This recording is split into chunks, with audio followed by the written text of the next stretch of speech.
dilemma that I have is I am totally, fully aware, 24 hours a day, that I am incapable of attaining sort of intellectual satisfaction. It will never happen. I always have to have a new project. I always have to be analyzing something new. I always have to find the most complicated bits of data and try to make assessments of it, because I realize that for me, ontologically speaking, my being is directed towards power. And there are disadvantages to that, and we'll see this in a little bit, but my being is directed towards power. So with respect to Nietzsche, this unfolding, and you can think of it in this sense, right? That you have, you have it this way, right? You have like an unfolding.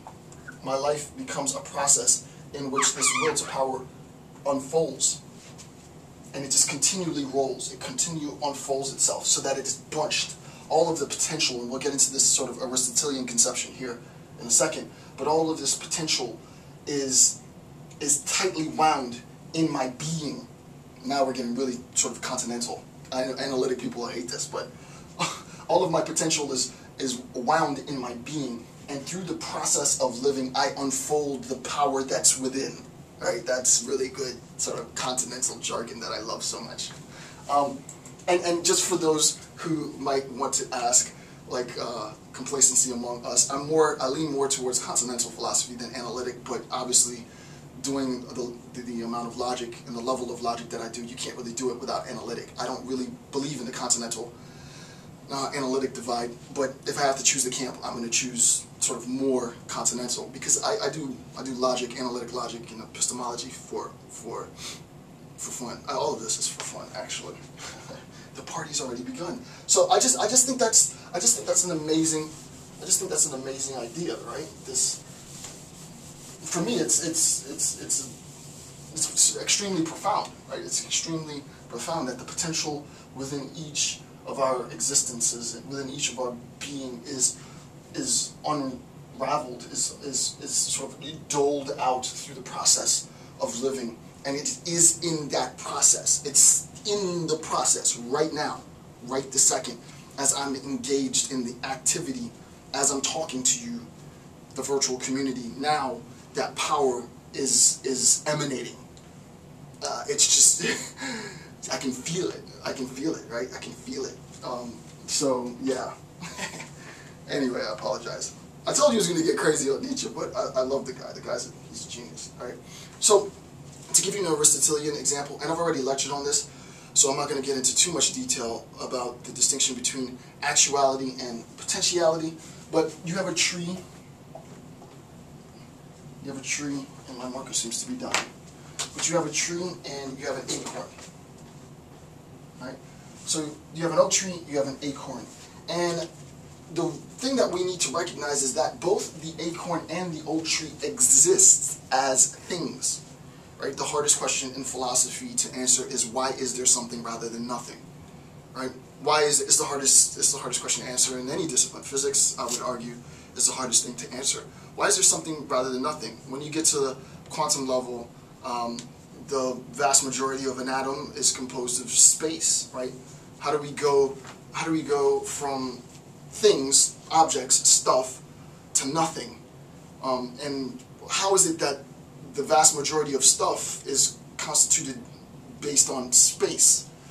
And is space things? Is it not? Is it stuff or not? You know, so, I mean, questions like that. The first thing to recognize is that both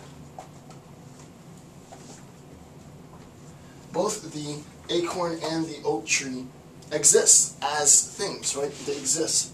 And it is a process of perpetual, what Aristotle calls actualization, right? It's a process of actualizing that inherent potential within, right? And it's not some sort of, you know, hokey motivational speech that you would hear, 12 steps to empowering yourself, or 50 steps to attaining power, or sort of this hokey, sort of contemporary, pop culture stuff. It's not that at all, right? It's not that at all, because it's a brutally hard, difficult, individualized process. But obviously, the acorn becomes the oak tree, and the oak tree produces acorns, so that there's this if you will, hermeneutic. There's this what we'll see later, return to the thing that it really is, right? We don't, for those of you who know the ERS, it's not that it is the ERS, and I'm going to take a quick second to apologize because I haven't discussed this yet. But for those of you that understand the eternal return to the same in Nietzsche, it's not exactly that, but it's like that. It's like that insofar as I am already, this is the scene in the Matrix that I said before, Neo is actualizing what he was already from the beginning. We're getting deep, right? And that's hard to explain, right? It's like based on, you can do sort of a secular and a religious account, right? Based on a religious account, if you do believe in a divine, whatever that divine might be, yes, we are free, but in order for God to be omniscient, all-knowing, He allows you to make the choices that you're going to make in your life, but He knows what's going to happen.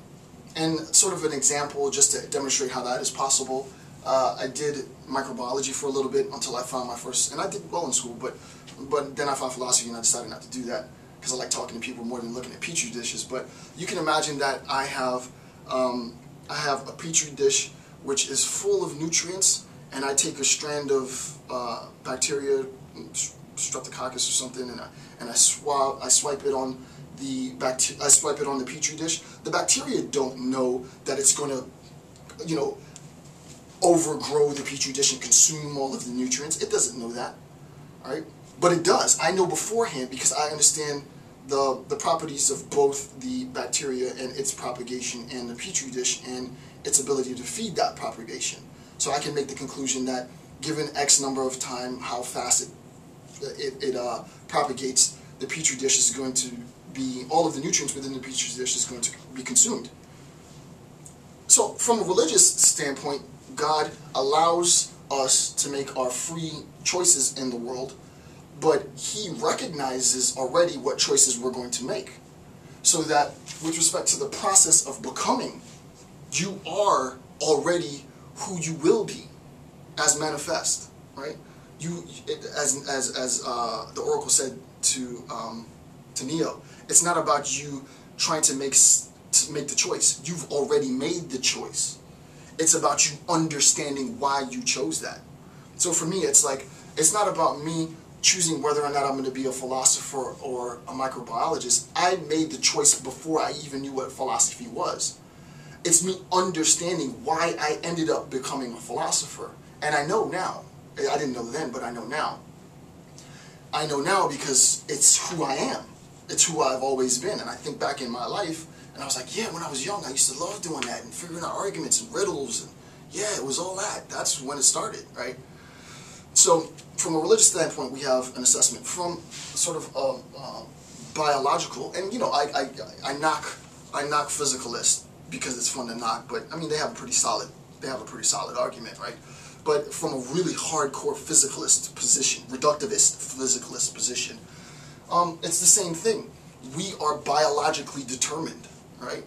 Who I am now is a consequence, and my recognition of self is a consequence of synaptic connection, right? Neurological wiring.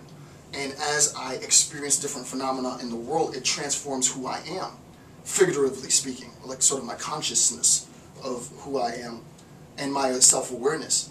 However, that consciousness is biologically determined. I have a particular wiring. My brain is wired in such a way. Therefore, from a very, very sort of regimented physicalist notion, we can still talk about free will. It's harder for a physicalist to talk about free will than it is for an idealist. But we recognize we don't really need to worry ourselves with free will because the point isn't about free will. The point is about a recognition that I am already in the process of actualizing what it is that I was meant to be. And in a sense, biologically, the genes are driving the truck, right? There's pros and cons to that, but sort of a Nietzschean explanation of this, a religious explanation, and a scientific explanation. So you choose of the three which one you think is most appealing for your own sort of interpretation. Now, how do we actualize, and if you want more of a discourse, a more sort of structured lecture on Aristotle's distinction between actuality and potentiality, then I think this is a link. I have to make sure that it's a link. I can't see it.